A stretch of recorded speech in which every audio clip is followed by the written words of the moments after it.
Okay, well, as it's half past, let's get started. I have a couple of announcements that I want to make before we get going. So if there's a couple of people that come in a couple minutes late, that's totally fine. Sergey, we can get started now. And I am recording this. I have started recording. So in case you did have any colleagues who were wanting to watch this later, we will have the link available. So thank you everyone so much for joining us today for our third Thursday webinar of July. Hope everyone's doing well and enjoying your summer so far. Before I hand it over to Sergey, I did just want to make a couple of announcements. I wanted to let you know that registration is now open for the Geosteering World Cup, which will be held in the middle of September this year. If you didn't get to register last year, I'm sure that you saw it, and I'm sure you thought it looked pretty fun because it was actually a ton of fun. This year we've condensed it into one day, and everyone that will be participating will be from around the world. Last year we split it up a little bit, so it actually will be completely global this year. I'm anticipating that we're going to have a few hundred participants. It's going to be super, super exciting. We will be talking about it more as it gets closer, but do keep an eye out on LinkedIn. You'll see the registration link up there. And if you think it would be something that you would like to try out, I would highly recommend registering. It was a ton of fun last year. All right, so today we're here to talk about resistivity. It seems every time that we meet to talk about this topic, so much has changed. Sergey has some really exciting new updates to show you today. I'm sure that most of you here have met Sergey before, but in case you haven't, Sergey has been with Rogii for a bit over 2 years at this point, and he's really made a big impact in the company. He is the product owner of StarSteer, and he also is the one that looks after the resistivity module. So if you have had anything to do with resistivity, you've definitely dealt with Sergey, and anything to do with anything to do with StarSteer has also been with Sergey. You may just have not known it at the time. So Sergey is going to show us some of the new features of the module today. If you do have any questions, please feel free to pop them either in the chat or the Q&A, and I will relay them over to Sergey. All right. Thank you, Janelle. Hello, everyone. Yeah, like Janelle already introduced that I will be talking about resistivity, but if I be more specific, I will be mostly talking about deep azimuthal resistivity measurements, tools, their comparison between different deep azimuthal resistivity tools, and how we can model that in StarSteer and how we can do the independent stochastic inversion in a future release of StarSteer 2021.2. Okay, so yeah, here's my email. So if you have any questions after the webinar, please reach me out. You can always reach out to your account owner or reach out us at support or North America email. So many channels to reach us out. Again, as Janelle already said, if you have any questions, you're all muted, so please type them into chat or Q&A sections in WebEx. So today's agenda, I will not throw myself right into deep azimuthal resistivity. I will start with propagation resistivity basics and effects. It will take 5 minutes. I will talk about our Straton technology that's mostly used for standard resistivity tools. Then we will go to deep azimuthal resistivity tools, and the stochastic inversion application in the future release of StarSteer. So propagation resistivity, as you might already know, the propagation resistivity tool is the deepest measurement that we can have in the while drilling the horizontal wells, and while it's deepest, it has like worse resolution compared to other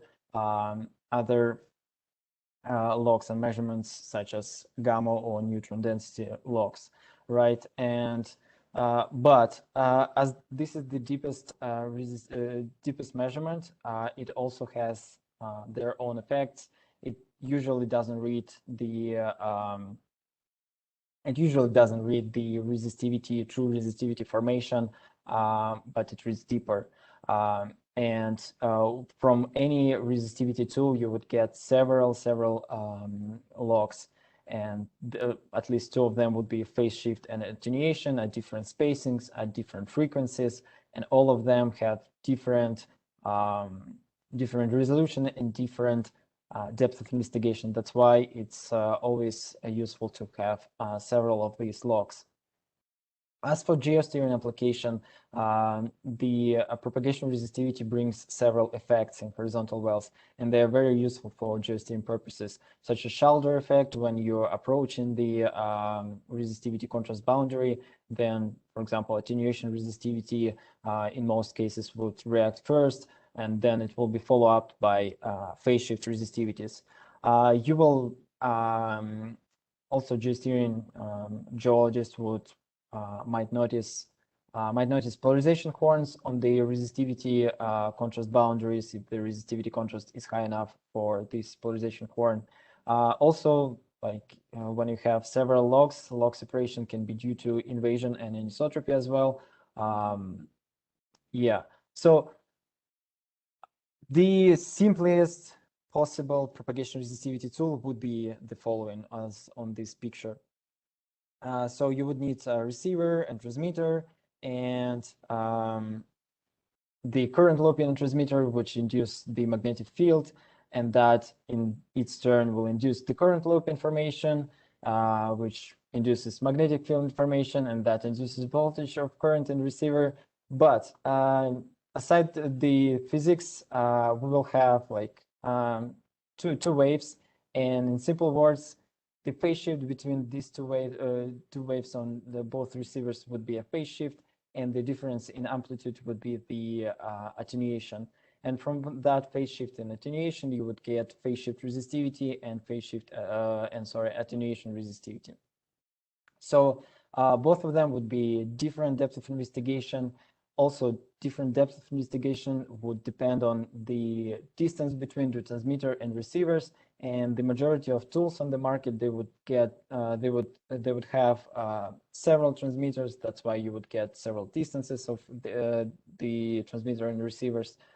Also, it can be fired on different wave frequencies, and also depths of investigation also depend on the general and true formation resistivity. So the most valuable, I would say, the most valuable effects for geosteering would be the shoulder effect and the polarization horn effect. So, for example, in this simple model, when you're approaching from low resistive formation to high resistive formation, attenuation reacts first, and then phase shift reacts second.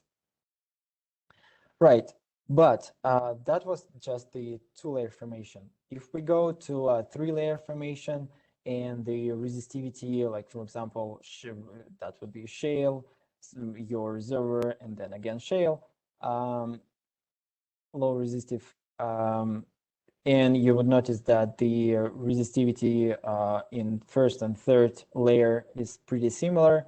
You would notice that the like looking just at the logs, it's quite difficult to interpret either you're in top or bottom of formation.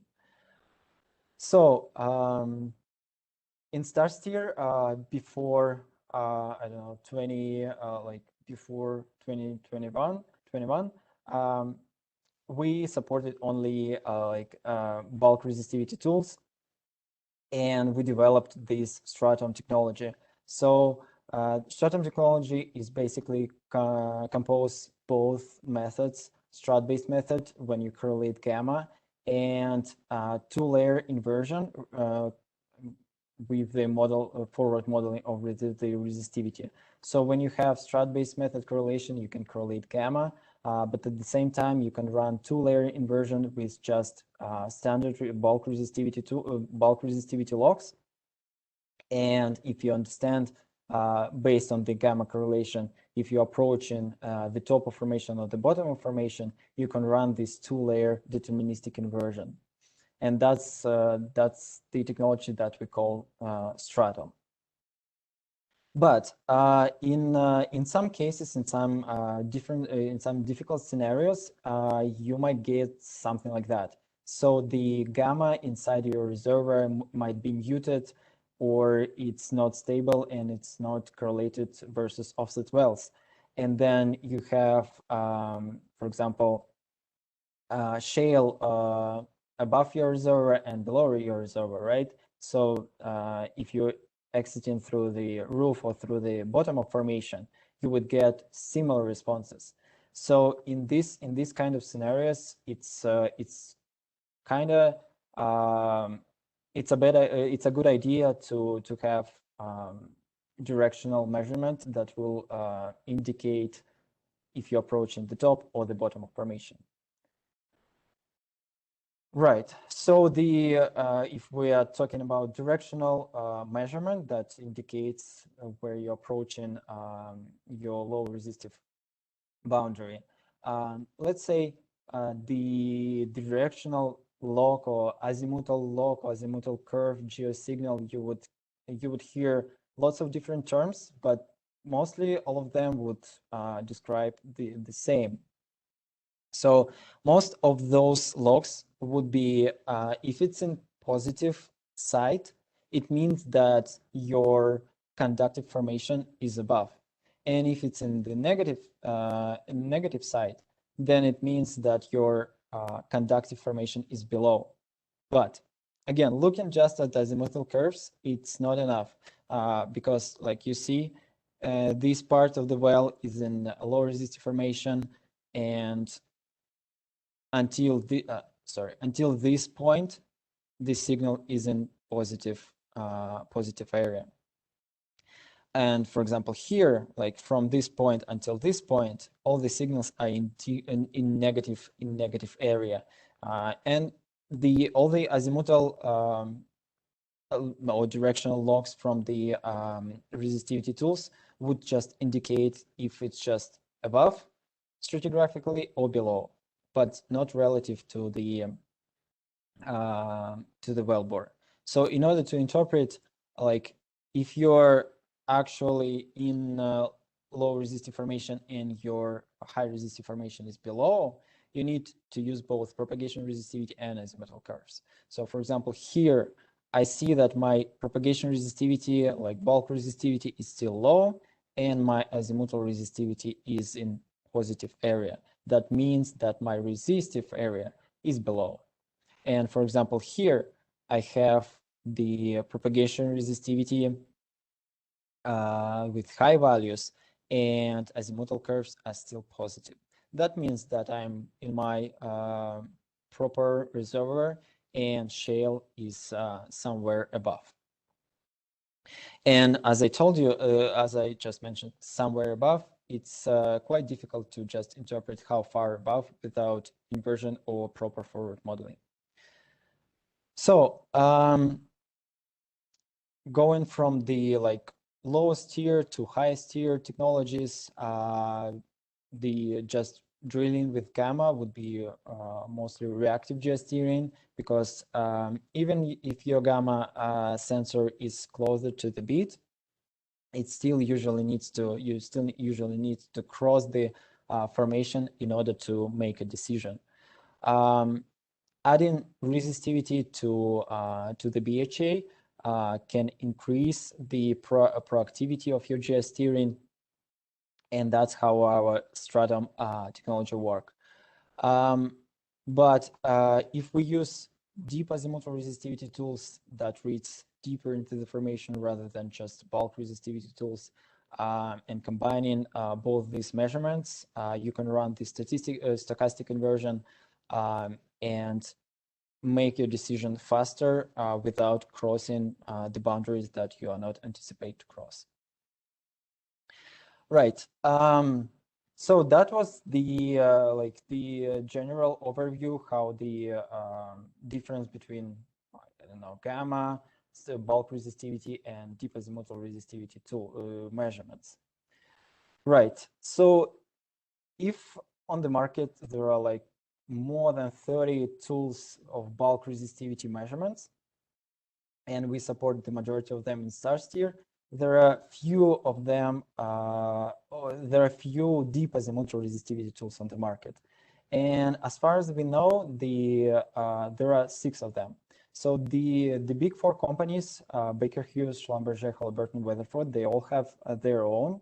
And it's Azitrack, Periscope, and Periscope HD by Schlumberger. It's ADR and Guidewave. There are 2 more. It's Water Resolution Technologies with Boundary Tracker, and we support as well. It's in StarSteer.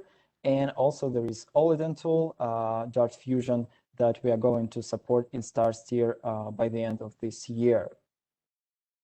So, but I will be mostly talking about these big 4 deep azimuthal resistivity tools on the market. So the material that I prepared for this this presentation was based on some public sources, official materials, papers, and we also like thankful for the resistivity SAG group by SPWLA. They also like have huge material on these deep azimuthal resistivity measurements and tools. And after that, you are most welcome to go to their website and check the information that they have. But here's the comparison of the tools that we support in StarSteer. So depth of investigation, it's quite a tricky, depth of detection, sorry. It's quite a tricky number because mostly it's advertised number, right? So as Baker Hughes say, they can detect a boundary up to 15 feet, Schlumberger up to 21 feet, etc., etc. But the answer always would be you need to model your specific formation, because these numbers are usually due to very, very high resistivity contrast and very ideal situations. So it will always depend on the tool calibration, on your geology, on the software that you use, everything. Right. Nevertheless, that if all these companies have their own azimuthal resistivity tools, they all measure slightly different measurements, right? So the measurements are slightly different. So from Baker Hughes, you would get something called like signal strength and target direction, and you need to use both of these measurements at the same time in order to understand where is your boundary, where is the boundary. Periscope HD and Periscope by Schlumberger, they only have directional signals. So on top of the bulk resistivity, you would get directional signals from the tool. Versus to Halliburton and Weatherford, they also provide so-called up and down resistivities. So the on top of the bulk resistivity, you would get the measurement called upper resistivity or top resistivity, and it will indicate that, for example, if you see that the upper resistivity is higher than the average resistivity, it will be indicating that the resistivity above is higher. They would also provide directional or geo signals, and it's pretty similar in interpretation to Schlumberger logs. So I would say this is the biggest difference between all the tools, like from the user standpoint. Of course, all the design and tool specification, they are all different tool from tool. And I will show it to you on the next slides. So the all those tools also provide logs at different transmitter receiver spacings. And for example, Baker Hughes, they would provide with the Azitrack only like one set of spacing, one set of logs at one spacing. Versus Schlumberger's Periscope HD. they would have shallow and deep measurements. Halliburton would provide lots of measurements. So like at any inch, at any spacing provided in this cell, you would notice that they have so many logs. Guide wave, they would have shallow, deep, and ultra deep measurements. Also, if you compare Schlumberger, Halliburton, and Weatherford, they would have measurements at three frequencies, right? So Schlumberger and Weatherford is pretty similar. It's 100, 400, and 2 megahertz, and Halliburton is slightly different. But anyway, it's like low frequency, medium frequency, and high frequency. Azitrac would provide measurements at 2 frequencies, 400 kilohertz and 2 megahertz. So this is the overview of all the tools on the market from the big four companies, right? Service companies, and let's dive into the each individual tool. So let's start with the Weatherford guide wave. So the I would have four slides for each individual tool, and here is the again the screenshot of the tool design, and here's just the 9 feet interval to compare the scale. Here I would have all the logs that can be provided from a tool, and here's the forward modeled logs in StarSteer.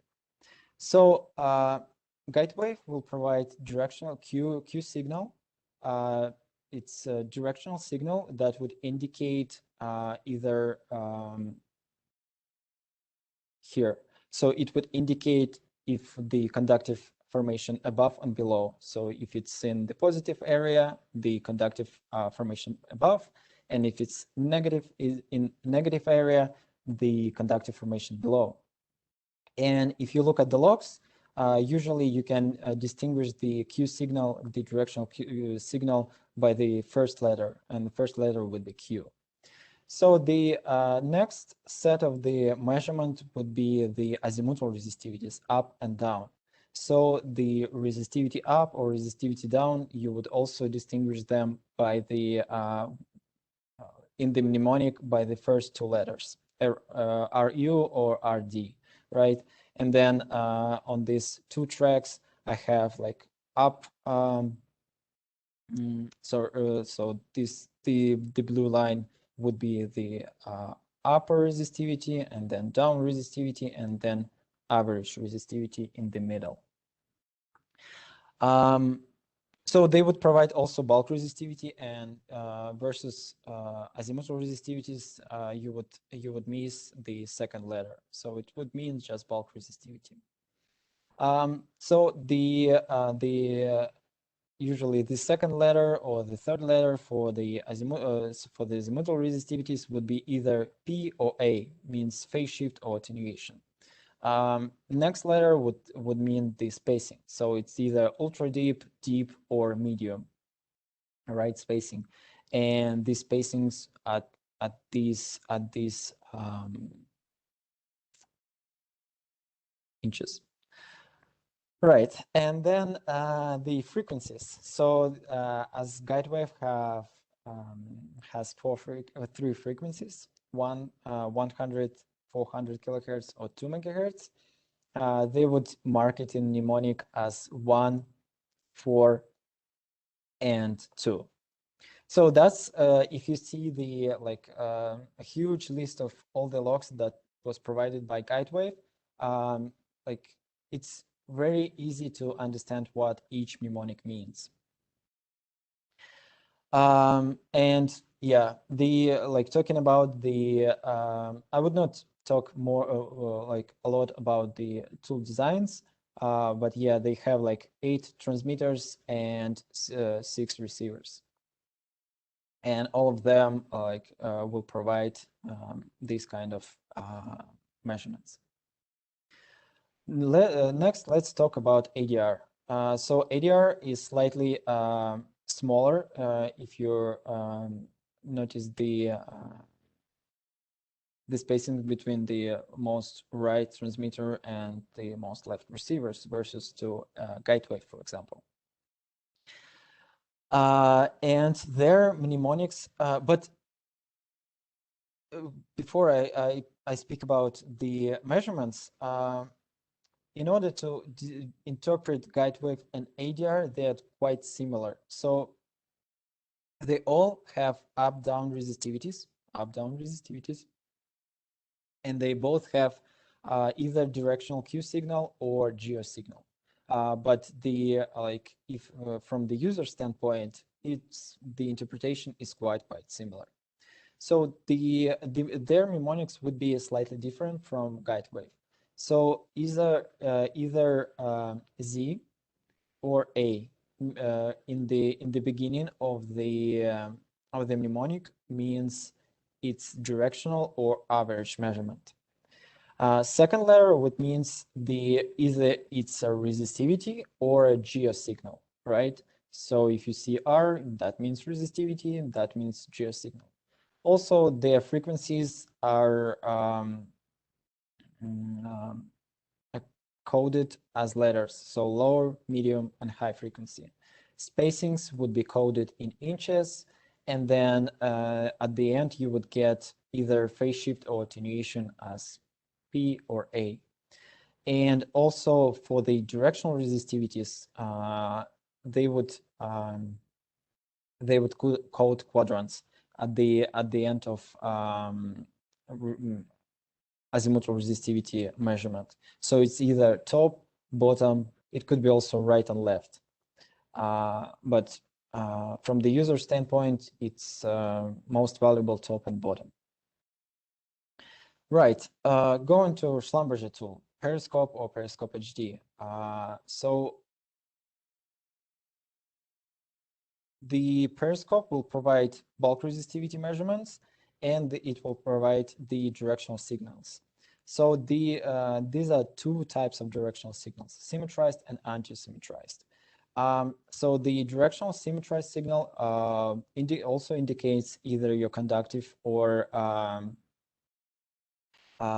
resistive formation above or below. If we're talking about anti-symmetrized, it's kind of from the user standpoint, it's kind of difficult to interpret, and it's like mostly used in the inversion inside itself. So if I were a user and I would interpret the Periscope HD logs, I would use the symmetrized directional signals because anti-symmetrized, they are sensitive to the dip and sensitive to anisotropy, and they're like bringing a lot of value in if you're drilling in challenging environments. Right. So the first letter and the mnemonic is quite simple. So the first letter would be symmetrized or anti-symmetrized directional signal. The second letter would means the phase shift or attenuation. The third letter would means the spacing. So it's either deep or shallow spacing, and then the last digit would be the frequency. So for the bulk resistivity, it's quite standard for all Schlumberger resistivity tools. That means just phase shift, spacing, high frequency, attenuation, spacing, low frequency. Right, and the last tool that I'm going to talk about is IsoTrack by Baker Hughes. So the logs, so the design of this tool is the simplest of all the tools, I would say, but it also like very useful in most of formations. And it fires it brings these two measurements. It brings signal strength and target direction. And how would you read it? So here, for example, signal strength will show you the how close you to a boundary. So it would be the highest at the boundary. So see here, for example, I'm in the middle of formation. So I'm like equally far from top and the bottom of my reservoir. So the signal strength is at minimum. And for example, here my signal strength at high frequency and at low frequency is at the maximum, right? And on the third track, the second measurement that is called target direction. And it's measured from 0 to 360. And it should be interpreted as an borehole image. So for example, here, it means that, you see, it's in the middle of the track. And it means that from now on, the conductive boundary is somewhere below. For example, here, the conductive boundary is somewhere above. And if you look at both of these measurements, it's quite similar to the geosignal that can be provided by the previous 3 tools. And the mnemonic is quite difficult, I would say. So it's not that simple as Schlumberger Periscope mnemonic, but it's just the 2 of them. So it's either max for the signal strength or tax for the target direction. And then this letter would code the frequency, either low or high. Right. So that was like cheat sheets for these tools that we created. And again, big thanks to the SPWLA and their own research and the publications by all these companies that we used in our research. Right. So the SPWLA, they also have several standard directional azimuthal resistivity benchmarks. So we use them to like verify our forward modeling and inversion. And before I go to the inversion, in 21.2 StarSteer release, we would in the resistivity module, we will have stochastic inversion. So this stochastic inversion would work with all these deep azimuthal resistivity tools, and it doesn't matter which tool you use. For example, before that, every company, they would run their own inversion, right? So Schlumberger would run only Periscope and Periscope HD inversions for their tool. And they also have stochastic inversion. For example, other companies, they, as far as I'm aware, they don't have commercialized stochastic inversions for this type of tools. For example, Halliburton ADR, Guidewave, Azitrack, they would use their own inversions or other interpretation or visualization of their measurements, but not stochastic inversion. So in StarSteer, it wouldn't matter which tool you use, you still can use the stochastic inversion, and you can invert the logs from those tools into the stochastic inversion. So, for example, this is the like standard model, 7 layers, different resistivities, right? From 1 to 100, I think, in this layer, and this is how StarSteer handled this model, inverted, I mean forward model logs from this model, and how it handled it in stochastic inversions. So you would notice that all the models are pretty similar. All like these the inversions, they would use the logs from these specific tools, and this kind of picture that you can get in StarSteer. Right, and this was just the comparison of all the four tools, deep azimuthal resistivity tools, and let me finalize my presentation before I go to StarSteer with the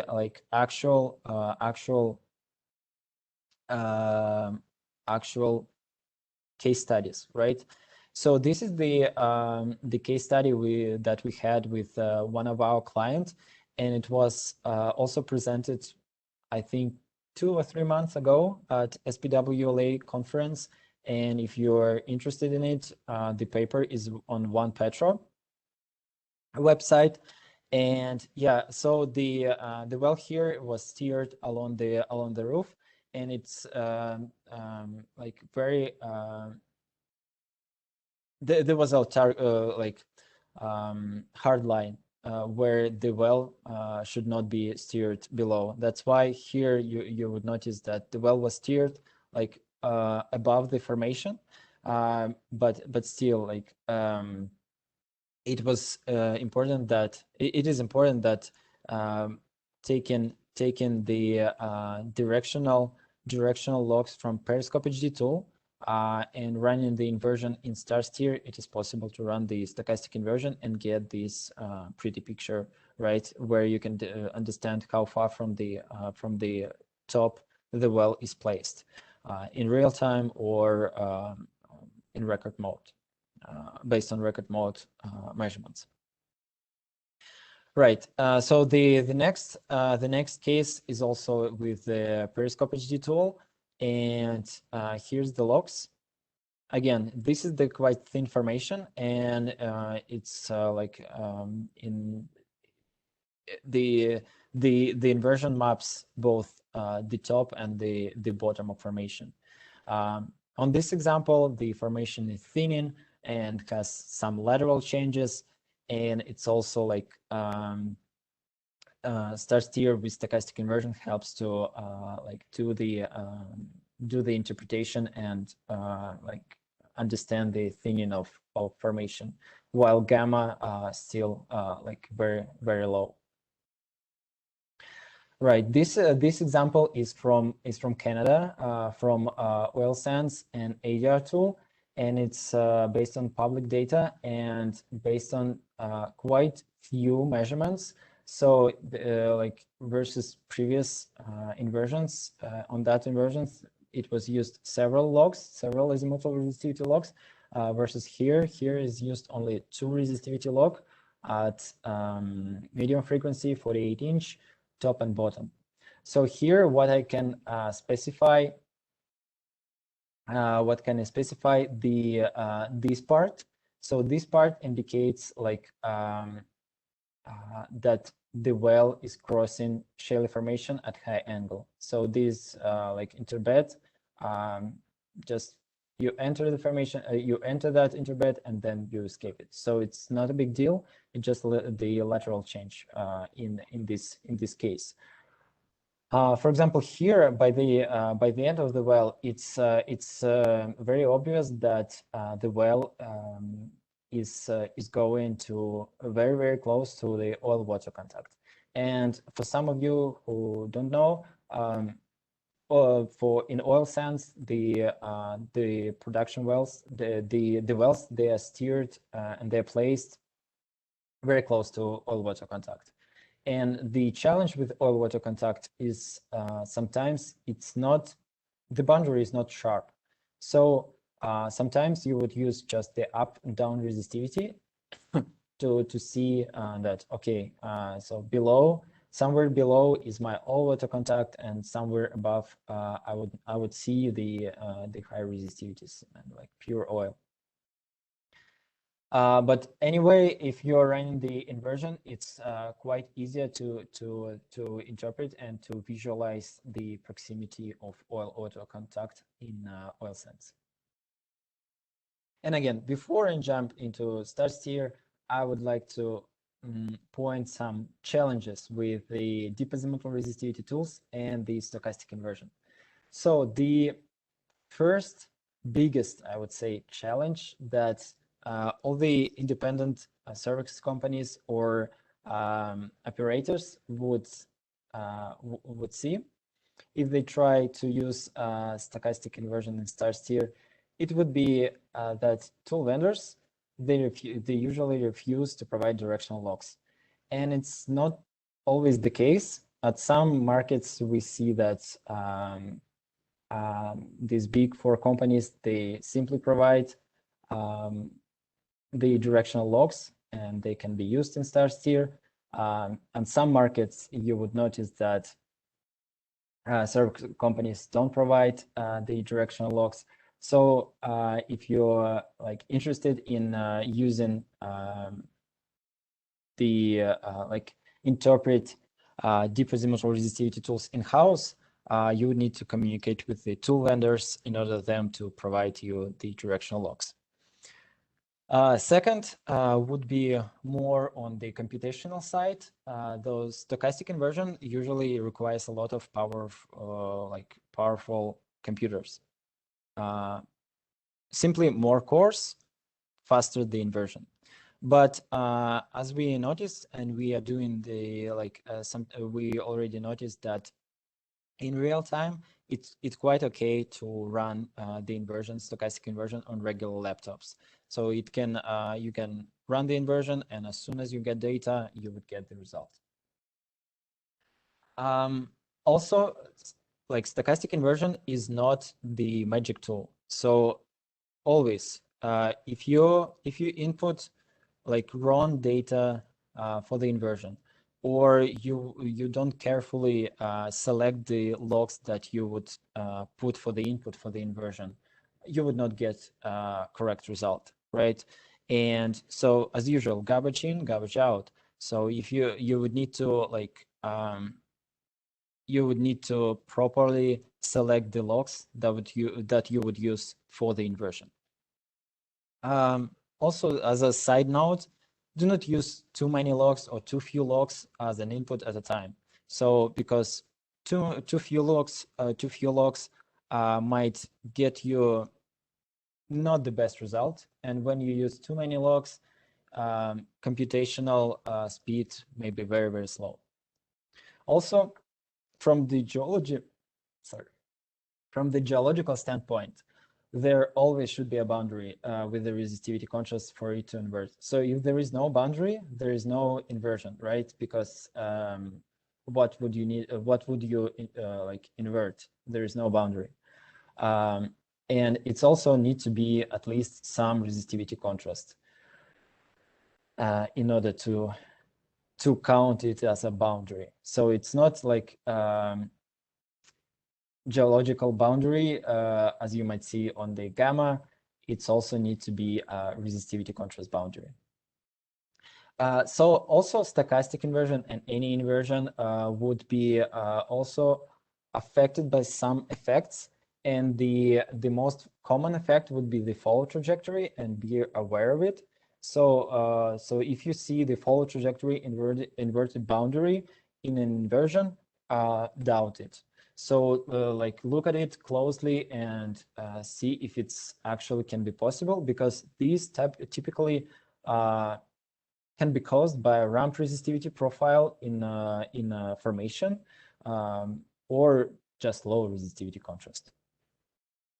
So the also, if you like when you run the inversion and you see the boundary far from the wellbore, also doubt it. So the farther the boundary, the higher the uncertainty. In StarSteer, with the upcoming release, we will have also like output for our inversion at different probabilities. So check them all and see how you trust all the results. And always use all the logs that you have in real time. So it could be gamma, it could be neutron density, it could be mud logs, gas, everything. So it's not again like deep azimuthal resistivity tools and stochastic inversion. It's not the magic box, but it's a very, very useful tool. So let's go to StarSteer. So first, like yeah, if you know StarSteer, right? We have different modules here and one of the module is resistivity. So in the upcoming release, we will have the multi-layer inversion submode, and the ribbon for that is quite simple. So it's either you're creating a new interpretation or you're selecting the interpretation that you already have in order to resume the calculations if you do it in real time or you stopped the inversion before. Then you would select the tool, and you would select like you would match the logs that you have with the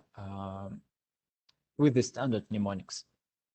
So once you do that, you can specify the MD range. You can specify the interval length. So it's this project is in meters. So it's like 1 meter interval. So 1 meter for every small section here. The sliding window that it takes data in the like sliding window, and it tries to match actual logs with the like forward model logs inside the algorithm on a broader range, MD range.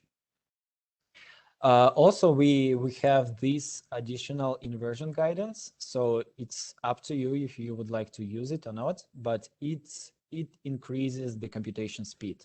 So, for example, if you don't expect more than 3 layers in your formation, or you don't expect more than 4 layers, you like, or even if you expect only 2 layers, you're freely to change this resistivity layers count here. Also, in order to allow the algorithm to select proper models faster, we have this resistivity range. So, for example, I know that in my formation, I wouldn't expect like from all my layers, I wouldn't expect more like less than 1 ohm meter, and I wouldn't expect more than 200 ohm meters resistivity. So you don't need to specify here like 1000, because it would waste the computation time. Also, we have this anisotropy. So if you have if you know that you have anisotropy in your formation, you are like freely to check this checkbox and specify the maximum possible anisotropy in this like generally for this formation. Then you would just simply click start, and then and then you would get pictures something similar to these ones. Also, in the release, we will have, because it was also requested by our users, the cutoff, because as you're aware, the directional resistivity tools, they don't read more than 5 meters, right, or 15 feet. So here's the cutoff for the inversion for this Earth model object that will contain the inversion output, and yeah, you can play with this cutoff parameter as well. So I guess that was it. That was it that I wanted to share with you about deep azimuthal resistivity, about upcoming stochastic inversion release in StarSteer 21.2 that is going to be in about a month, like late August. So we expect the release, and yeah, you are more than welcome to test it, to try it, and I think on this webinar, we not only have the like our clients, we also have the competitors. We allowed everyone to participate in this webinar to share our like what we've achieved with the deep azimuthal resistivity. Right. So okay, let's see your questions.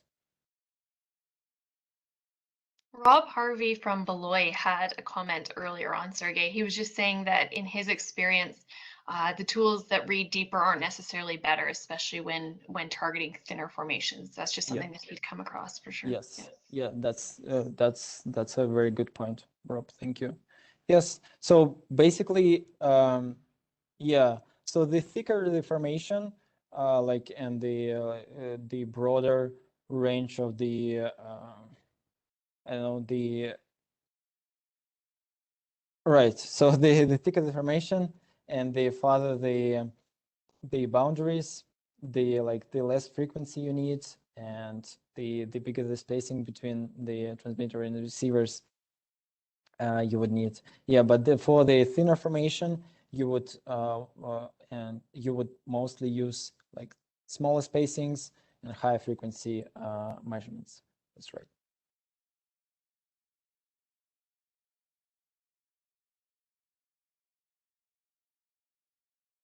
Do you have the question there from Valentine? Maybe not. It might just be on my side. No, I don't see it. Okay, so Valentine, who is joining us very early in the morning, hi Valentine, over in Australia, he's asking, with respect to boundary tracker, can it be run with stochastic inversion as well? Yes, it can. Yes. So in this upcoming release, we will support also the boundary tracker as well. Alejandro says, no, they don't have any questions. Thank you very much for the presentation. Oh, I'm back to Valentine here. With stochastic inversion, can you differentiate adjacent layers with 260 ohm resistivity, considering that there's no strong conductivity contrast and probably also a low signal or geosignal between them? Well, when I get some like questions similar to that, you need to model. Like that would be the simple answer.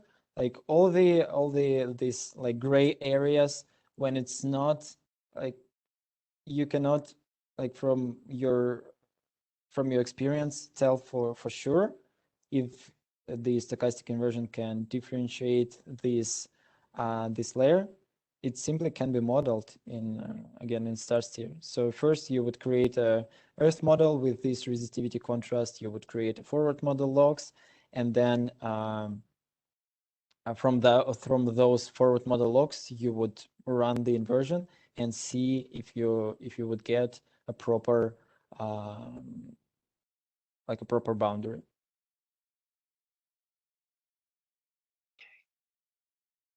Rob here again from Beloit just said thank you very much, Sergey. He's very impressed with it and looks forward to giving it a try. Thank you, Rob.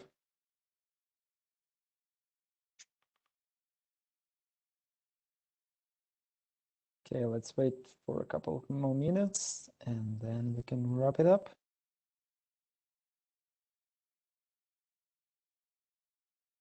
I think that the summary slides that you had at the beginning were a great overview of the different, some of the main tools that are out there on the market right now, Sergey. Thank you.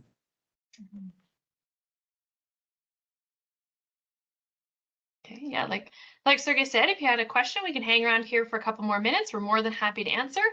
If you have had all of your questions answered and you're wanting to head out, thank you so much for joining us, and we look forward to seeing you at the next third Thursday webinar. And once again, please remember to sign up for the Geosteering World Cup, where you can compete as a geosteer. It'll be a lot of fun. But keep those questions coming. Oh, it looks like we have another question here. Oh, from AJ, says, thank you, Sergey, for the overview. Thank you, AJ.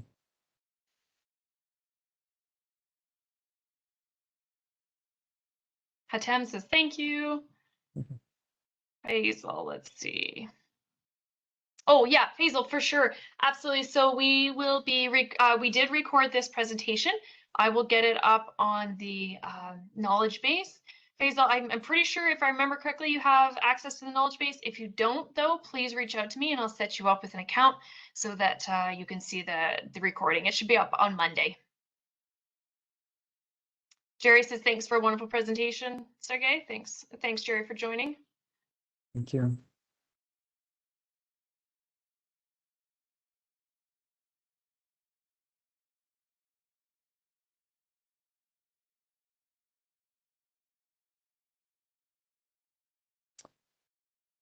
Okay, then I think we can end this webinar. Stop recording.